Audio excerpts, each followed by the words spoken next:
Black Light here, Cyberspace Ministry of the Aboriginal Universal Supreme Council of the Elders. And this is going to be the last one for today. When I make videos, man, I just get on the road. I mean, I do other things, I just don't make videos. But some kind of way I'm finding the time to make these videos, send out the message. It's election day, election night, because it's about 9:12 p.m. and the elections are just about ready to come to an end.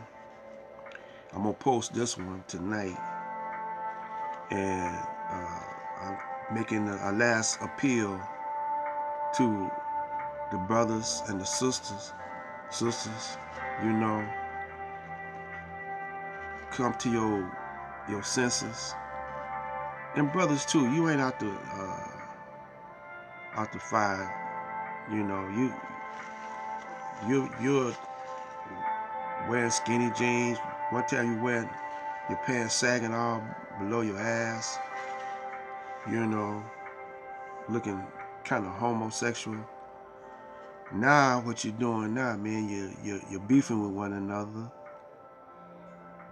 The Hebrew Israelites beefing with the world. They don't want to recognize the African and the Egyptians.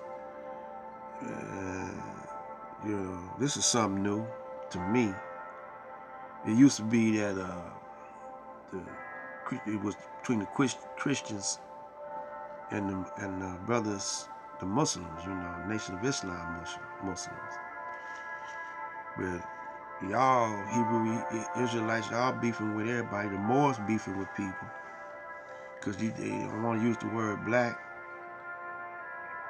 It's like that hip hop stuff, man. When they had them West Coast, East Coast beef, all of them rapping, but the West Coast beefing with the East Coast. I believe the white man put that in y'all head. Y'all know that get attention of the young ones, of the people that beef and stuff, because man, we like to showboat and clown a whole lot, But like I said in my past videos, y'all ain't never done what the brothers and sisters at the Nation of Islam done. Y'all ain't never went up against the white. Y'all ain't never challenged him. I ain't never seen none of y'all in universities like Malcolm X used to be all over the world. Universities all over the world.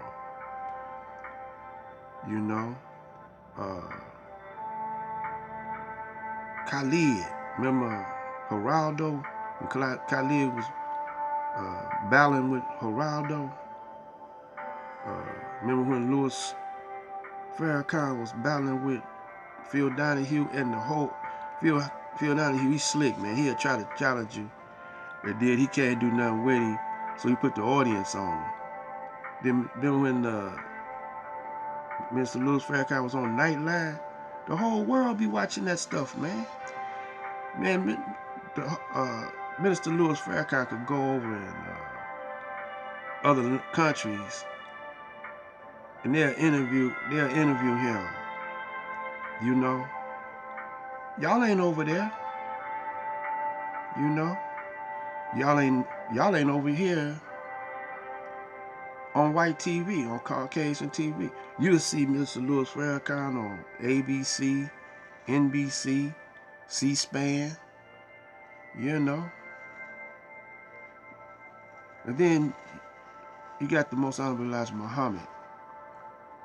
They was bowing down for him, man, to him. Giving him the red carpet treatment. Even though I heard him say he wouldn't walk on the red carpet. And giving him police escorts, man. That's how powerful he was. But before they did that, they tried to rush up in the nation. The police did. And in one of those meetings, a couple of those meetings, man, here in Detroit, My mother, you know, she's an MGT, and she used to tell me about it. And my grandmother, they said that the police tried to come up in there on some brothers. The brothers didn't have no guns. Police pulled out the guns. The brothers took them guns and beat the police ass and killed, I think they killed one or two of them.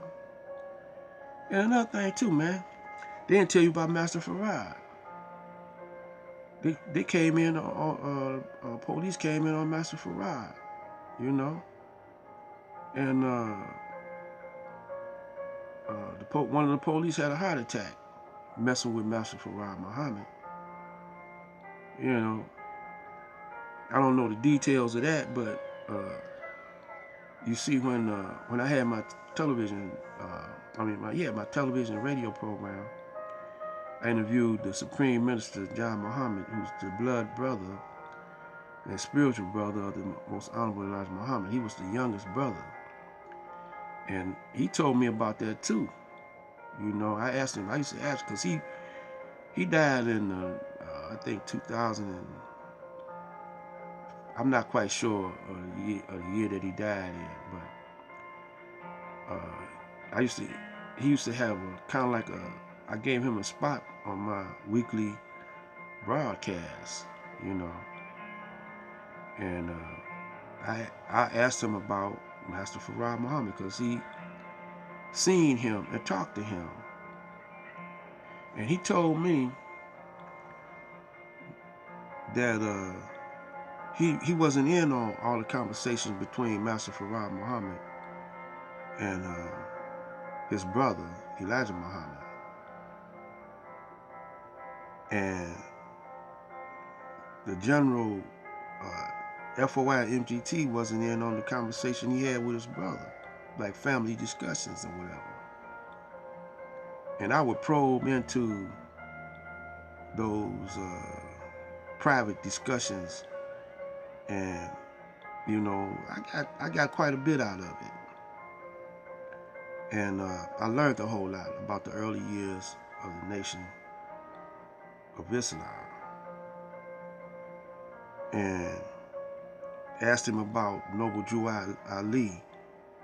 Was he ever a member of that? He said no. I said, what about Marcus Garvey? He said no.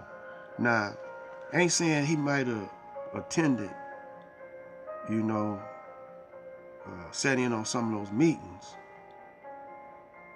you know, but he might have went. This could have been before he met Master Farad Muhammad. You know, I'm not saying it's like that, but I'm saying it could have been, and some brothers might have seen him there, you know. But then rumors get started, you know. They're gonna say that he was a member of those organizations. But before he got with Master Farad Muhammad, he went to several meetings and classes, you know. And then, because it was already, Master Farad had ministers before Elijah. And then he made Elijah his main minister. And guys got jealous, you know. And when guys get jealous, man, you know, they start rumors and stuff. So that was a long time ago. And most of those brothers are dead. So we can't confirm none of this. But Allah blessed me with the ability to talk to his brother before he left away, you know. And in my mind, you know, I pictured in my mind how it was. And it was rough for the brothers back then doing what they was doing. And ain't none of y'all brothers now in the Hebrew Israelite, the Moors, the Garveyites, you know, did what he did. See, he brought the history and the prophecy, the future to us. And the Nation of Islam is still there. And there's some disciplined brothers, man. I'm an FOI, but I'm not in the ranks. I'm outside the ranks, but I'm still an FOI. You know, Fruit of Islam. And you know, I'm like a loose cannon. I ain't going by, you know, the orders or nothing like that. I'm going by what I've learned, general orders and so forth, supreme wisdom. Even the nation of gods on earth ain't never challenged the system like Master Farrakhan, the system like Louis Farrakhan and Muhammad Ali and Malcolm X, Khalid. Y'all ain't never went up against the white man like that, man. Y'all don't debate with the white man. But now y'all debating with each other. Y'all debate with yourself. You understand what I'm saying? So, you know, to me, the Nation of Islam, I'm in Detroit, Temple #1. We the baddest brothers that walk the planet. We not afraid of the white man. And we got enough knowledge to get with his butt. We'll get with him, man. We'll go in on him. I can't say that about y'all. I ain't never seen y'all do that. I seen Polite go up against some guy that looked like he was trying to sell some mushrooms. Looked like y'all was trying to sell some mushrooms, man. And, you know, y'all got that street thing working for you. But y'all blending in with the Caucasian, to me.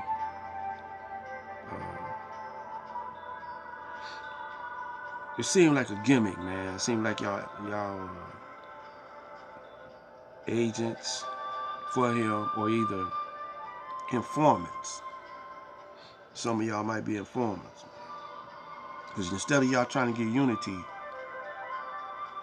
y'all divided, further divided. Message to Muhammad Speaks, not message to a black man, but the newspaper, Muhammad Speaks, he got black hands across the ocean. That's unity, man. You got North America, South America, America joining over there with Africa. You know, and y'all trying to divide it. Now, can you imagine, man, if all of us unite? You know, I don't think that the brothers over here are ready to roll. They scared, so maybe that's what it is. Y'all ain't ready to roll this.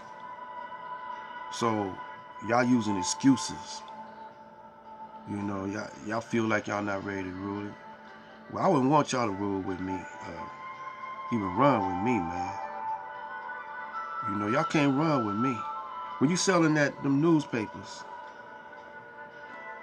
that shows how brave you are when you're out there on the corner selling the Final Call and the Muhammad Speaks. So this is the last one for today, Election Day, November the 8th. I'm going to post this, Black Light Out.